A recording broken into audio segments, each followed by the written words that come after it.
Shalom Elohim Bapak Ibu dan teman-teman terkasih dalam Tuhan Yesus Kristus. Puji Tuhan kita berjumpa kembali dalam program Kesaksian Iman yang luar biasa ini. Doa saya Bapak Ibu sehat, bahagia, dan dalam perlindungan Tuhan yang sempurna, dan tentunya diberkati Tuhan berlimpah-limpah agar menjadi terang dan garam di muka bumi ini ya. Nama Tuhan kita dipermuliakan karenanya. Puji Tuhan, puji Tuhan, puji Tuhan. Baik, hari ini kita akan mendengarkan ya rangkaian pengajaran dari Edis TV terhadap dua orang muslim yang mulai goyah imannya ya ketika diceritakan apa saja yang tertulis di kitab sucinya. Jadi seorang bapak yang menjadi murid daripada Saiful Karim mulai ragu dengan kitab sucinya sendiri karena dia tidak percaya di surga ada pesta seks. Wow, luar biasa sekali. Dan ada seorang bapak bernama Abah Jack ya, yang betul-betul awam tentang kitab sucinya. Dan disinilah dia mulai goyah, dia mulai bimbang, dan dia mulai mempertimbangkan bagaimana imannya untuk selanjutnya ke depannya. Nah, Bapak Ibu dan teman-teman sekalian, bagaimana kisahnya? Mari kita saksikan bersama-sama. Tuhan memberkati. Bang Toib, sudah berapa lama Anda tidak pulang? Tiga lebaran. 3 lebaran. Oke, Bang Toib, Anda seorang muslim ya? Muslim. Oke, silakan Bang Toib. Apa ini yang mau Anda sampaikan? Ya, ini Bang. Apa? Gimana ya? Saya ini muslim tapi Bang. KTP-nya aja, Bang. KTP-nya, berarti KTP-nya saja nanti yang masuk surga ini. Iya. Ya kayaknya ya. Apa Anda tidak pengen bidadari-bidadari yang berdada besar? Ya, gimana ya? Masa di surga itu ada bidadari, Bang? Katanya siapa, Bang? Ya katanya Al-Quran, bagaimana Anda ini?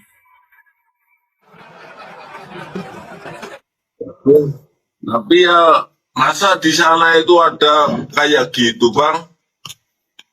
Ada permesuman. Ya justru itu yang saya tanya, kenapa Anda jadi seorang muslim? Ini saya tidak ikut yang kayak gitu, yang bidadari, yang apa itu nggak ikut aku tapi. Berarti Anda tidak percaya Al-Quran? Gimana? Berarti Anda tidak percaya Al-Quran? Kan saya belum masuk ke dalam, Bang. Al-Quran cuman luarnya saja. Baca ya, saja. Itu isinya di dalam Quran itu. Iya. Oh, makanya aku belum pernah masuk ke dalam, Bang. Masih di luar saja itu Al-Quran itu. Aduh, Biasa ini buntu ini obrolan kita ini. Begini loh. Ini bukan perkara masalah Anda sudah membaca isi Quran atau tidak. Bukan itu perkaranya. Ini perkara masalahnya itulah yang disebutkan di dalam Quran. Dan Anda bilang Anda tidak percaya, tetapi Anda muslim. Ini bagaimana?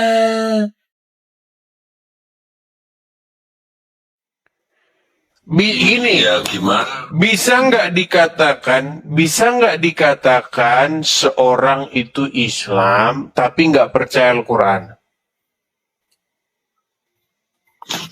Ya kan saya sudah bilang ya kayak Islamnya KTP, Bang. Ini yang ditanya sama yang dijawab nggak nyambung. Ini bukan masalah Anda. Dengar dulu ya, Bang Toib. Coba konsentrasi. Makanya teman-teman saya itu teman-teman sakit loh kepala saya ngobrol dengan mereka ini teman-teman. Kalian tahu. Yang ditanya itu begini loh.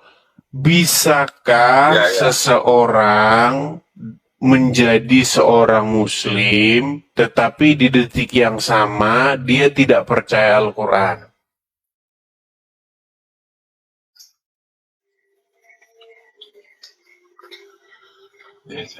Waduh, ini gimana ini ya? Berat.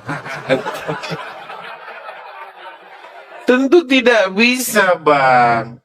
Tidak bisa seperti itu. Itu namanya bukanlah seorang muslim. Masa Islam tapi nggak percaya Quran? Sama misalnya, kamu Kristen? Iya. Kamu percaya Alkitab? Enggak. Ya ngapain kamu ngebilang dirimu Kristen? Gitu loh, Bang. Ya, ya, ya. Ya, Hmm, ya gini Bang. Kayak ini Islamnya masih ngambang kayaknya Bang, terus terang Bang. masih ngambang. Berarti Anda sudah mulai ragu-ragu. Ini belum masuk ke dalam, maksudnya kan kalau katanya biasanya saya dengar ceramahnya Saiful Karim biasanya Bang. Saiful Karim Oke. itu menceritakan bahwa kita kalau sholatnya biar kusuk harus bertemu dengan Tuhan dulu, maksudnya mengenal Tuhan lebih dalam gitu loh Bang, maksudnya. Bukankah kalau kalian seorang muslim mengenal Tuhan Ya, itu, mengenal Allah itu dengan membaca Al-Quran? Karena di dalamnya terdapat firman daripada Tuhan, betul? ya, ya, Nah, udah setelah Anda baca, isinya kan seperti tadi itu. Dijanjikan bahwasanya pahala bagi orang-orang yang bertakwa itu adalah gadis-gadis dengan dada yang tadi itu, bahenol tadi, betul? Nah, kok waduh malah aku nggak ketawa lo? Anda ini gimana sih? ya, aku nggak Anda kok setuju malah itu tertawa? ya, nggak salah, nggak setuju. Masa di surga itu ada orang cilik Bang, ya nggak mungkin lah. Waduh, baik. Saya putarkan sama kamu video ya. Memang. Di dunia ini Bang, surga itu kan sebenarnya kita di Sebentar. dunia ini yang kita alami sekarang loh Bang. Iya, Surga neraka. masalahnya gini loh. Islam itu, Bang, bukan apa yang Anda karang. Islam itu adalah apa yang tertulis di dalam Al-Quran. Betul? Betul? Ya, ya, Betul? ya, betul. Baik, nih. Ya, Saya akan tunjukkan ya. Saya akan ya, tunjukkan. Sebentar. Saya akan tunjukkan kepada Anda ceramah Ustadz. Nih, ya. Ustadz Siapa? Syam. Ustadz siapa itu? Oh, Ustadz Syam. Tahu Ustadz Syam? Belum, Mbak. Aku nggak pernah lihat. Tidak pernah lihat Ustadz Syam. Aku biasanya kalau nonton itu Ustadz Saiful Karim, apa guru Baik, Saiful Karim, baik nih, nih. Saiful Nih, Karim. saya perbesar dulu ya suara saya ya. Lihat nih. Ya, ya. Oke, saya perbesar dulu suara saya. Oke.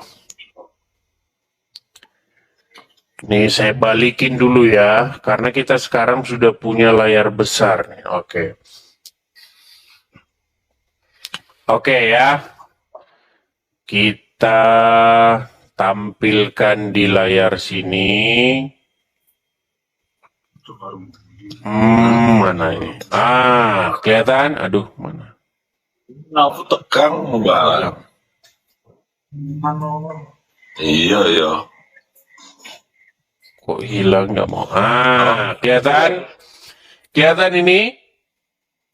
Ya, ya, kelihatan Bang. Ini namanya Ya. siapa ini? Siapa itu? Ini namanya Ustadz Syam nih. Apa yang dikatakan dia Ya. nih. Coba. Ya. Nah. Ya. Salah satu nikmat yang ada dalam surga adalah pesta seks. Waduh, apa itu? Karena inilah yang kita tahan-tahan di dunia. Inilah Waduh. yang kita tahan-tahan di Gawat dunia. ini. Dan kenikmatan terbesar yang diberikan Allah Subhanahu wa Ta'ala di surga adalah pesta seks. Adalah pesta seks. Adalah pesta seks. Kenapa? Karena ini yang disuruh tahan di dunia oleh laki-laki. Laki-laki disuruh menahannya lagi musim panas. Lihat tuh, acaranya di mana nih? Trans TV. Oh, jangan dibilang saya fitnah. Kamu bilang saya fitnah. Oh. Lucu itu bang. Kalau kayak gitu ceramahnya. Ya itu adalah isi Quranmu, gimana sih? Makanya aku nggak setuju kalau gitu Ya caranya. kalau begitu kenapa kamu masih jadi orang agama Muslim? Gimana? Tapi kan saya muslimnya muslim ini bang. Apa kejawen bang? Jawa Bang. Bukan Muslim versi Quran. Bukan. Muslim versimu Jawa. sendiri. Ya versi saya sendiri. Makanya saya bilang teman-teman, inilah yang dikatakan nih berat, ini namanya berat. Versi saya dominan ke Ustadz Saiful Karim aku bang. Berarti Ya, Al-Quran kan? berarti Al-Quran tidak Anda percaya ya, kesimpulannya ya. Ya tidak kalau yang kayak gitu modelnya. Oke, berarti ada ayat-ayat Al-Quran yang menurut Anda isinya tidak bisa dipercaya. Ya nggak cocok lah sama hati saya. Oke. Mungkin itu dulu Bang, karena begini. Karena segala sesuatu itu bertahap. Ya. Mungkin Anda sudah mulai tahap berpikir nih. Nah, saya cuma mau beritahu begini, Bang. Saya ini adalah orang yang sudah mempelajari agama Islam, agama Kristen itu sudah saya pelajari. Ya. Apa pesan saya kepada Anda begini, Anda kan sudah meragukan iman Anda. Nah, saya cuma pesan begini, Tuhan Yesus berkata, akulah jalan dan kebenaran dan hidup. Seperti itu. Jadi kalau Anda mau mengikuti kebenaran, ikutlah Tuhan Yesus. Seperti itu. Mungkin Anda sekarang belum bisa menerima, tapi nanti seiringnya berjalannya waktu, nanti Anda akan, kalau Anda memikirkan dengan sungguh-sungguh, pasti Anda menjadi pengikut Tuhan Yesus. Oke, begitu ya Bang ya? Ya bang, intinya saya kan Intinya pokoknya bingung, udahlah gitu, jangan dilanjutin lagi. Intinya pokoknya sekarang sudah bingung dan ragukan agama Islam, udah gitu. Oke? Ya oke Ya, baik, terima kasih ya Bang ya. Saya turunkan ya. Baik. Terima kasih bang. Sama-sama. Ya. Wahai orang-orang yang beriman, janganlah kamu mendekati sholat, sedangkan kamu dalam keadaan mabuk, sampai kamu sadar akan apa yang kamu ucapkan. Betul? Betul. Berarti kalau seseorang sholat, tidak sadar apa yang diucapkan, berarti dia sama seperti orang mabuk. Setuju? Kalau tidak sadar, ya benar juga sih mabuk berarti. Ya iya, ketika Anda berkata, waladolin, ditanya artinya, malah jalan yang benar. Itu jalan yang sesat, waladolin itu. Oke lah Bang, tapi begini yang saya maksudkan kepada Anda ya. Sebentar saya balik dulu kamera saya. Yang saya maksudkan kepada Anda begini, banyak orang beragama itu hanyalah ikut-ikutan saja. Jadi yang seperti ini Bang, yang mau saya luruskan di channel saya ini. Makanya kita adakan diskusi antara Islam dan Kristen, begitu. Tapi Semoga jujur, Bang, kalau masalah ikut-ikutan, kita semua kan hanya sebatas keturunan. Abang juga kan kenapa bisa jadi Kristen karena dilahirkan di karena kedua saya orang tua belajar, Kristen. karena saya Enggak, mempelajari. maksudnya orang tua abang Kristen juga kan? Ya, tetapi sekalipun demikian, saya mempelajarinya. Seandainya saya dilahirkan oleh orang tua yang Muslim, mungkin saya akan menjadi seorang yang keluar meninggalkan agama Islam tersebut, begitu. Loh, astagfirullah, kok langsung keluar sih bang? Karena setelah saya pelajari, ya isinya seperti itu. Disuruh beriman kepada kitab-kitab Injil, kitab-kitab Taurat. Begitu. Nah ini bang yang bikin saya kadang iman saya ini terjadi goyang ya karena banyak yang tidak sesuai ya yang saya pelajari gitu. Firman-firman Tuhan ini bahasanya banyak yang oknum-oknum yang bahasanya tidak sesuai dengan ajarannya itu sendiri gitu. Betul. Seperti satu contoh, Makanya saya sarankan kepada Anda, jangan lama-lama, Bang. Apa yang dikatakan oleh Tuhan Yesus, akulah jalan dan kebenaran dan hidup. Berbahagialah mereka yang tidak kecewa dan menolak aku. Jadi yang mau saya sarankan kepada Anda, Bang, mulai sekarang, gantilah junjungan Anda, Bang. Gantilah siapa yang Anda ikuti. Gantilah yang memimpin dan menuntun Anda. Kalau selama ini Anda dipimpin dan dituntun oleh orang yang mati di dalam kubur, ya Anda nanti akan beralamat seperti dia. Anda tidak mengerti jalan kebenaran. Yang dikatakan Tuhan Yesus dalam Injil, Bang, orang buta tidak akan bisa menuntun orang buta. Karena keduanya akan jatuh di dalam lubang. Makasih Bang Idan. Itu Bang. Bagaimana mungkin Anda menyerahkan hidup Anda dipimpin oleh orang yang tidak tahu jalan ke surga?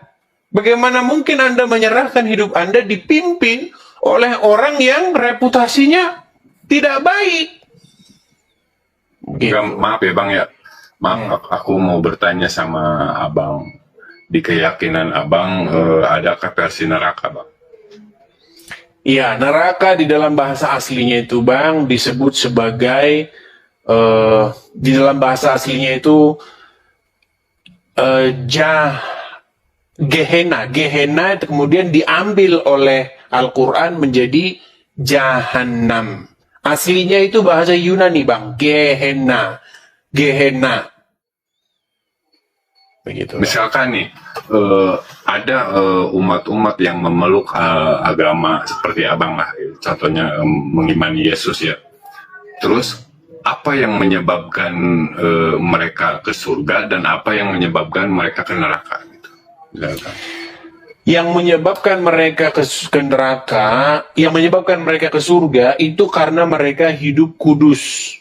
Mereka hidup mengikuti apa yang diperintahkan oleh Tuhan.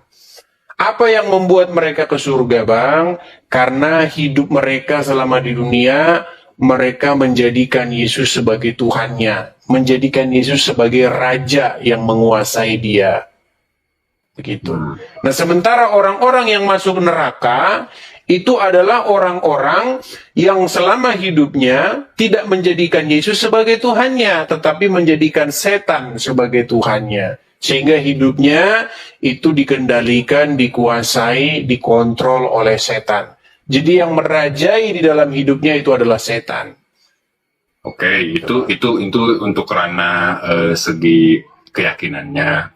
Untuk segi pola kehidupan sehari-harinya gitu bang, maksudnya di segi moral lah istilahnya gitu. Ya, itu tadi Bang. Ketika Yesus menjadi Raja, menguasai hati seseorang dan pikiran seseorang, maka dia pasti akan melakukan apa yang Yesus suruh. Begitu. Apa salah satu contoh yang Baik, Yesus suruh? ketika seseorang menjadikan Yesus sebagai Tuhannya, artinya Yesus memerintah di dalam hidup dia, maka orang tersebut satu, dia akan mengasihi sesama manusia. Oke, Dia tidak membalas kejahatan dengan kejahatan. oke, masuk bang. Dia tidak mencuri. Dia tidak bersaksi dusta, dan seterusnya, dan seterusnya, dan seterusnya. Banyak itu, Bang. Nah, sementara, jikalau seseorang di mana Muhammad memerintah, di mana di hatinya itu Muhammad yang menjadi raja, yang berkuasa, yang mengendalikan dia, maka orang tersebut akan melakukan apa yang disuruh Muhammad. Setuju? Setuju. Contohnya apa? Yang disuruh-suruh Muhammad. Contohnya, kalau kamu ketemu dengan orang Nasrani, persempitlah jalan mereka, desaklah mereka ke jalan yang sempit. Betul? Makanya kalau ada orang ke gereja suka diganggu-gangguin, nah itu salah satu contohnya. Kemudian yang kedua, kalau Muhammad memerintah seseorang, diperintahkan oleh Muhammad apa? Contoh misalnya, kalau kamu punya makanan, janganlah makananmu itu dimakan, kecuali oleh orang yang bertakwa. Jadi kalau ada orang Kristen tetanggamu kelaparan, jangan dikasih makan. Itu ajarannya, ajaran kalian seperti itu. Oke, tapi saya dari dulu juga kalau masalah itu hati nurani saya nggak ngikut ke seperti itu bukan yang asli kalau menurut hati Makanya nurani Bang, saya. segeralah jangan lagi Muhammad menjadi raja di hatimu. Jangan lagi Muhammad memerintah di dalam hidupmu. Sudah waktunya kamu menjadikan Yesus yang memerintah dan menjadi raja di dalam hatimu. Gitu Bang. Puji Tuhan, puji Tuhan, puji Tuhan. Murid Saiful Karim pun mulai bimbang ya dengan kitab sucinya, dan ini membuktikan bahwa segala sesuatu pada akhirnya berpulang kepada karya Roh Kudus yang akan melawat mereka, akan menggarap mereka, akan bergerak di dalam roh mereka untuk mengalami kasih Kristus, untuk mengalami Tuhan Yesus Kristus. Nah, Bapak, Ibu, dan teman-teman semua, mari kita berdoa buat mereka semua yang belum bertobat, belum mengalami kasih Tuhan, supaya mereka mengalami pertobatan dan mengalami kasih Tuhan, dan biarlah mereka mengalami hidup kekal di dalam Yesus Kristus. Kita harus bersyafaat, kita harus bersaksi, dan kita terus menjadi terang dan garam, dan kita terus mengasihi, kita terus mengampuni. Karena kita tahu banyak penghujat-penghujat akhir zaman ini yang luar biasa muncul ya, karena gerakan daripada iblis ini begitu luar biasa ya. Antikris mulai muncul, dan itu membuat dunia ini menjadi mencekam karena banyak penghujat-penghujat di akhir zaman ini terus bermunculan. Tetapi kita terus beriman dan berdoa si mereka, dan terus berperang di dalam roh untuk menghancurkan jasad si iblis ini. Dan kita pasti menang karena Yesus telah menanggungnya 2000 tahun yang lalu di salib yang kudus itu. Tetaplah semangat, tetaplah percaya, teruslah menjadi berkat bagi banyak orang dan menjadi rekan sekerja Allah di dunia ini. Tuhan beserta kita dan pasti memberkati kita sekarang dan sampai selama-lamanya, di dalam nama Bapa dan Anak dan Roh Kudus, di dalam nama Tuhan Yesus Kristus. Haleluya, haleluya, haleluya, haleluya. Amin, amin, amin, amin, amin, amin.